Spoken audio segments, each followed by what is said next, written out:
Hi, my name is Ariela, and my two words are worthless and redeemed. So, a little bit on my church background. I kind of grew up going to church, but then my parents divorced, and it became a lot less regular, and I really just believed in God by default growing up. And so, before I really knew my need for Jesus, my happiness in my life was just very circumstantial. It surrounded around my friends, whether or not they liked me, my parents, whether or not they were proud of me or happy with my grades. And if they were upset with me, friends, siblings, parents, I was upset with myself and I was just not happy with myself. And then everything kind of flipped around. My whole world turned around when I dated this guy in eighth grade. We dated for about a year. I was in love with him, and this relationship just ended in a lot of disappointment and a lot of hurt. And I felt like a total screw up because I disappointed my parents so much. I lost all of my friends, and I was just at an all time low emotionally and just really broke and empty. Um, and so that summer after eighth grade, going into high school, freshman year, I went to my first Christian camp, and that's where I first saw my first glimpse of authentic Christianity.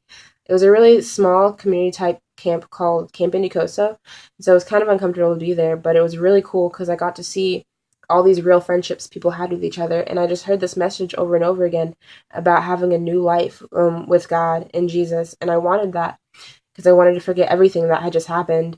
So I gave my life to Christ that summer, got baptized, and went along with my life. And in high school, I made this solid group of friends, but I remained really guarded, and I just pretended like nothing had ever happened in my life with dating that guy.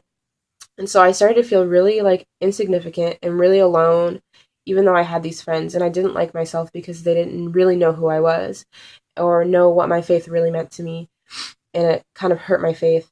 So senior year of high school, my sister started going to this place called iTown Church, and she invited me.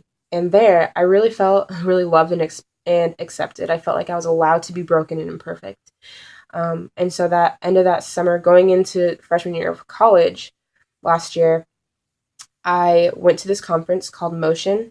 It's about putting your faith in motion, but going there at this place, I felt really understood.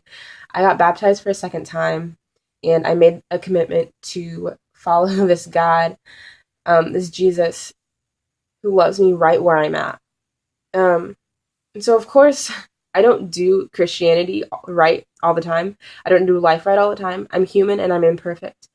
But God reached his hand out to me when I was at my lowest, and he showed me that I'm his daughter and that I belong with him. And I can honestly back at my life and say that God has had his hand over me and continues to have his hand over my life. And even when I don't know it, and he works in my life all the time. And I have hope because my life has changed, and I've seen God change other people's lives around me.